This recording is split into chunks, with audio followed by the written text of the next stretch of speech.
los casos, cuando vamos a ministrar a los altares, vamos con la intención de impresionar. Oiga esto, impresionar. Si fuéramos a los altares con la intención de sanar, con la intención de libertar, con la intención de que Dios rompa las cadenas en los que están en la audiencia, y no con la intención de impresionar, quizás sea un evangelista, sea un predicador, para competir con el hermano que está al lado, con el que está al frente, entonces Dios haría maravillas a través de nosotros. ¿Sabe por qué el doctor Moody,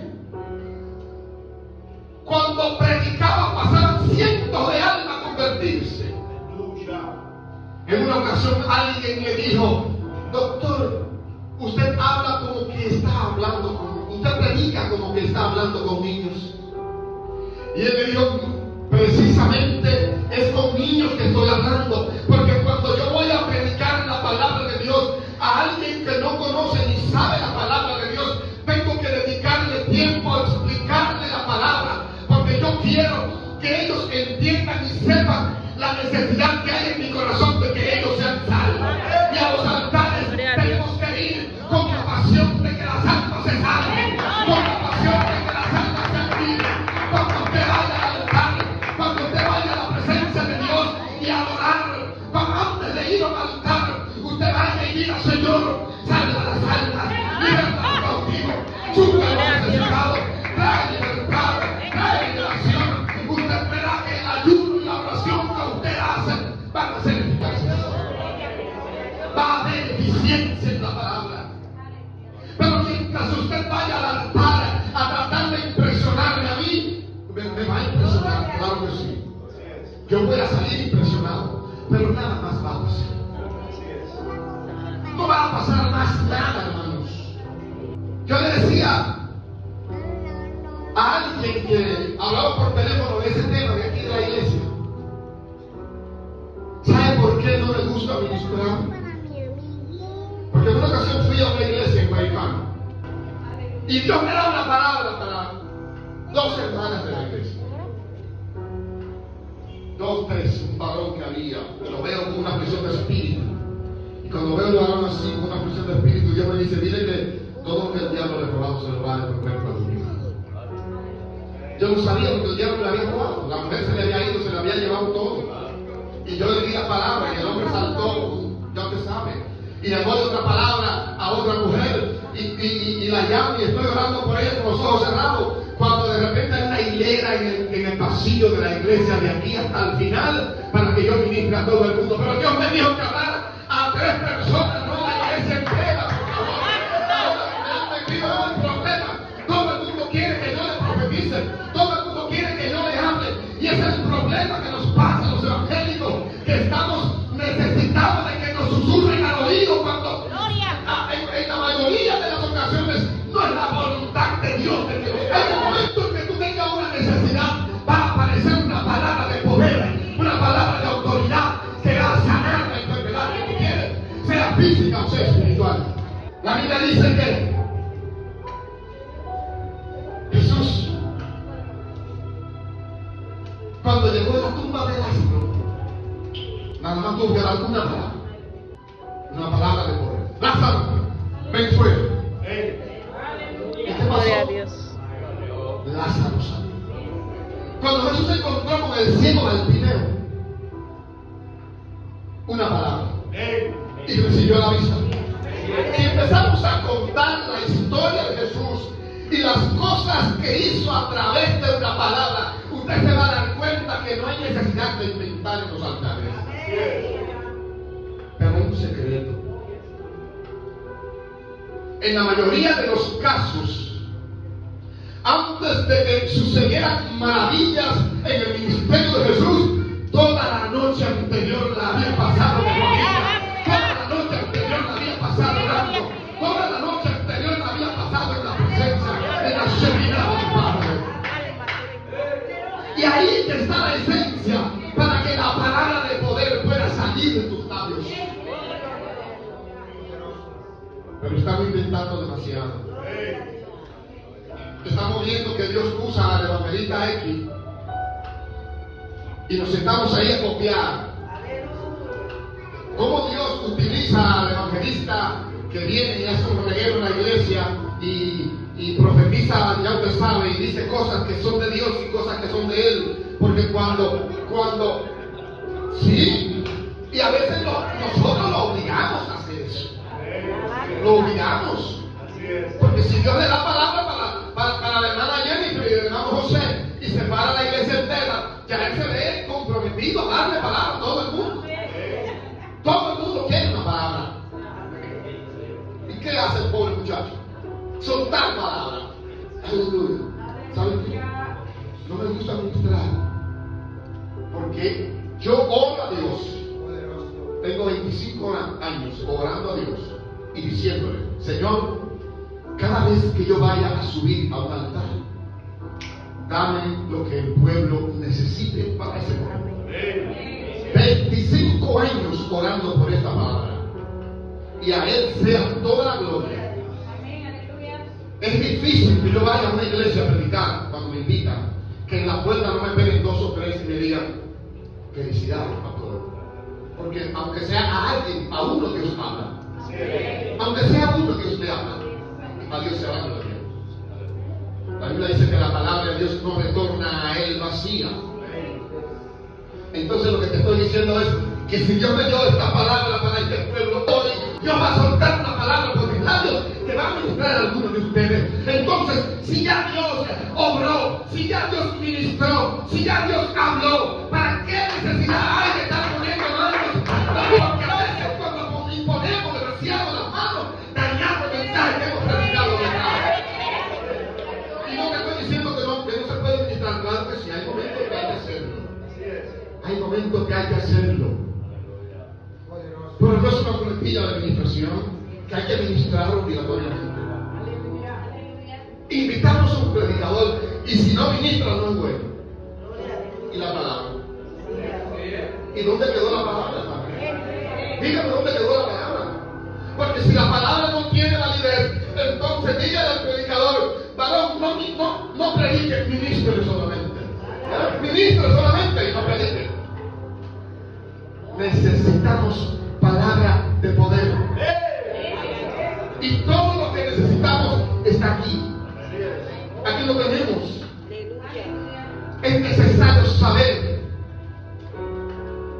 que cada vez que hay una necesidad, y que hubo una necesidad en el ministerio de Cristo, Cristo se trasladó al lugar de la necesidad en el momento propicio. Cuando en Samaria se necesitaba una predicación eficaz, allí estuvo Jesús. Cuando el hijo de la viuda de Naín estuvo muerto y no era el momento de morir, Cristo iba saliendo de la ciudad cuando iban entrando con el féretro del hijo de la viuda de Naín. Cuando Lázaro murió, Cristo estuvo ahí en el momento propicio. Entonces aquí tenemos una hermosa historia donde hay 10 leprosos. 10. Y ya usted conoce la historia de los leprosos. Según la ley, libro de Levítico, capítulo 14, si mal no acuerdo, el sacerdote era como el juez de los leprosos, quien revisaba al leproso y después de haberlo revisado, le daba la orden de que tenía que andar con una campanita para anunciar que era leproso y que esa lepra no se pegara, más bien las demás personas no se contagiaran con esa lepra. La campana del leproso indicaba que los demás no se le iban a acercar. Cuando los 10 leprosos se encuentran con Jesús, ellos lo llaman a él, porque tienen una necesidad. Y al llamarlo porque tienen una necesidad, entonces Jesús le da una palabra de poder. Y la palabra que Jesús le ha dicho a los leprosos fue: váyanse y muéstrense a los sacerdotes. ¿Por qué Cristo los manda a mostrarse a los sacerdotes? Porque los sacerdotes eran quienes le habían dado la orden a ellos de que ellos estaban leprosos y tenían que alejarse de la ciudadanía. Entonces, lo que te estoy diciendo en esta mañana, que vaya y te muestres ante aquellos que te diagnosticaron la maldad, que vaya y te muestres ante aquellos que te han dicho que tú estabas enfermo, que vaya y te muestre donde el diablo y los demonios que te han determinado y te han dicho que tú no puedes, que tú no vas a avanzar. Ahora la victoria que Dios va a poner en tus manos es para ir y mostrarte ante Satanás y los demonios y decirle: he aquí en victoria, he aquí sano, he aquí libre, he aquí descanso de mi trabajo, he aquí con unción, he aquí con el poder, he aquí después de haber caído en pecado me he levantado. Yo tengo la misma gracia y el mismo poder que tenía antes. He aquí, Satanás, en el nombre de Cristo me he levantado, he transformado mi vida de manera especial. Hoy he vuelto conforme a la voluntad del Padre. Aleluya. Ven y muéstrate. Corre. Muéstrate ante el sacerdote. Muéstrate ante el que te dijo que tú no podías. Muéstrate ante el que te dijo que tú estabas acabado. Muéstrate ante el que te dijo que tú estabas destruido o destruida.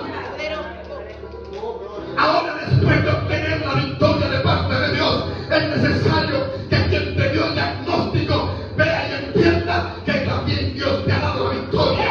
Déjame decirte que los que te hirieron en el pasado van a tener que vendar tus heridas, porque Dios del cielo ha puesto poder en tus manos. Es necesario saber que el Dios del cielo está con la iglesia de Dios, el gran rebaño, y no hay nada ni nadie que pueda detenernos.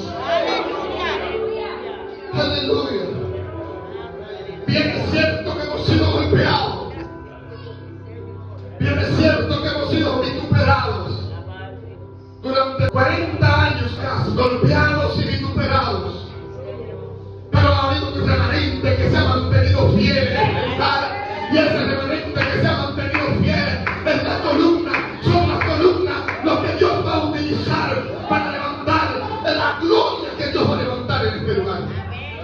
Usted que ha pasado los momentos difíciles de esta iglesia, usted que ha sufrido en carne propia cada golpe, cada desliz, cada comentario negativo, cada fuerza negativa que se ha movido de manera sobrenatural, cada viento que ha venido y ha querido soplar y tumbar el edificio, y usted se ha mantenido ahí como una columna, como un soporte de este lugar. Déjeme decirte que es tiempo de presentarse. Está llegando el tiempo de presentarse ante los sacerdotes. Está llegando el tiempo de presentarse ante aquellos que antes decían que no podíamos avanzar, que antes decían que no podíamos crecer, que antes decían que nos iban a desbaratar. Entonces ha llegado el tiempo de mostrarnos en victoria delante de ellos. Aleluya. La palabra del poder que sale de la boca del Maestro ha dicho que es tiempo de restauración espiritual en este lugar. Tiempo para restaurar, para sanar. Estamos heridos, pero no estamos destruidos. Nos levantaremos. El enemigo viene como león rugiente, buscando a quien devorar. Pero nosotros haremos lo que dijo David: tú vienes contra mí con espada, lanza y jabalina, y yo voy a ti en el nombre de Jehová de los ejércitos.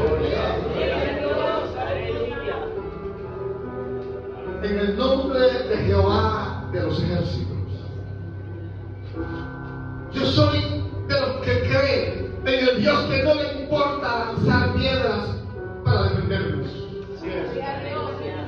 En el Dios que no le importa provocar terremotos para defendernos. No le importa lanzar cientos de avispas del desierto para defendernos. Yo soy el que cree que al Dios del cielo no hay que dudarlo, que Él sabe y conoce en el momento que tiene que actuar en favor de los que le temen. Entonces, amados, es necesario saber que en tus labios, en tu mente, en tu corazón, hay una palabra de poder, una palabra que va a destruir fortalezas, que va a quebrantar muros. Esa palabra de poder que hay en tus labios, tú debes de empezar a proclamar esa palabra de poder, una palabra de liberación, una palabra de gloria. ¿Para qué? Para que la sanidad sea eficiente, para que la gloria del Padre descienda de manera sobrenatural en nuestra casa. Sabemos que no a todo el que Dios le da una bendición la va a aprovechar de la manera correcta. Muchos la van a obviar, y si no, estudien el texto que leímos. De 10, solo uno volvió a dar la gracia. Y lo más impactante, que quien fue a dar la gracia eran los samaritanos. Samaritanos y judíos eran contrarios. Eran medios hermanos, pero contrarios. Porque los samaritanos eran descendientes de judíos y gentiles. Y los judíos son radicados por su gracia. Y si no pregunta, cuando Pedro fue a la casa de Cornelio, lo querían apedrear, Pedro tuvo que decir, pero ¿quién soy yo para impedir que el Espíritu Santo descienda y rompa y derrame? ¿Quién soy yo para pedir al Espíritu Santo que liberte? ¿Quién soy yo para pedir al Espíritu Santo que sane? Y cuando se dieron cuenta que el Espíritu Santo había caído sobre los gentiles, entonces bajaron la fe. Tenemos que saber, este asunto es un asunto peligroso, pero es la voluntad del Padre de que hoy estemos aquí, llenos de su gracia, llenos de su poder, llenos de su autoridad. Es la voluntad del Padre de que hoy haya un remanente aquí que saque el favor del reino. Es la voluntad del Padre de que hoy este remanente esté en este lugar. No importa que Satanás y los demonios estén por ahí por las calles comiéndose las targas, el asfalto de la calle, porque aquí se está adorando a Dios con libertad. Si Él quiere reventarse, que se reviente, pero nosotros seguiremos adelante, glorificando y exaltando el nombre de aquel que nos llamó. El nombre de aquel que nos llamó va a ser glorificado en este lugar.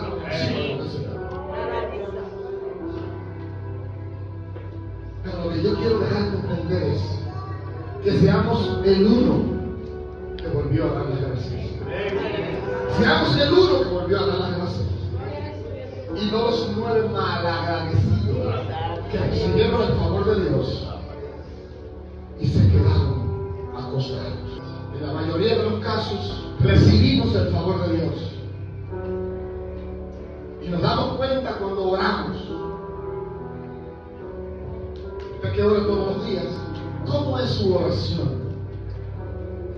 Señor, dame una casa, Señor, dame un carro, Señor, dame un empleo, Señor, dame un esposo, Señor, dame una esposa, Señor, dame salud, Señor, dame esto. Pero no has dedicado 10 minutos a decirle gracias, Padre, por la salud. Gracias, Padre, por el sustento. Gracias, Padre, por la familia. Gracias, Padre, por la salvación. Gracias por mostrarme el camino de la salvación. En un tiempo donde hay miles de caminos extraviados o que podrían extraviarme. Y tú a ti te ha placido mostrarme el camino de la salvación. Te ha detenido darle gracias a Dios. La Biblia dice que aquel leproso se le volvió y cayó de rodillas ante la presencia de Dios, dándole gracias a Dios por la maravillosa obra que Dios había hecho. Entonces, amados, es necesario saber que debemos ser agradecidos con Dios. Lo que Dios ha hecho en nuestras vidas, hermanos, es demasiado grande, es demasiado poderoso. Lo que Dios ha derramado en mi vida es demasiado poderoso, es demasiado grande. Por eso yo no desaprovecho ninguna oportunidad antes de darle la gloria y la honra a Él, porque Él la tiene y se la merece. Termino ya. Siempre que haya una palabra de parte de Dios en nuestras vidas, como la que hubo en los 10 leprosos, debemos de prestar mucha atención. Jesús le dijo: vayan a los sacerdotes. Vayan a los sacerdotes. ¿Para qué? Para que ellos le den el veredicto de que pueden injertarse en la sociedad de manera libre. Porque ellos fueron quienes le dijeron en el principio: están leprosos y no se pueden juntar como deben. Ahora Dios nos ha cambiado. Ahora Dios nos ha vivificado. Ahora Dios nos ha transformado. Ahora podemos presentarnos delante del presidente de la República si es necesario, llenos del poder y la unción del Santo Espíritu de Dios. Amados, usted tiene toda la esencia que usted necesita para moverse en libertad conforme al poder de Dios en su vida. En usted está el poder de Dios. ¿Por qué? Porque cuando usted estuvo leproso allá atrás, usted recibió una palabra de poder de parte de Dios. Esa palabra de poder que usted recibió de parte de Dios lo limpió. Cuando usted pensaba que iba a durar 20 años para ser santificado, era lo que ellos pensaban. Vayan a los sacerdotes. Ellos pensaban que iban a ir al sacerdote, que el sacerdote iba a orar por ellos, que iba a haber un ritual. No, mientras iban en el camino, la lepra desapareció. Mientras creo que voy a durar años para ser libre, Dios me ha libertado en minutos. Dios me ha libertado en horas. El currículum que llevé pensaba que me iban a llamar en el año próximo y mientras iba de camino me dijeron que vuelven y me están nombrado. Eso es lo que Dios hace cuando estamos firmes ante su presencia.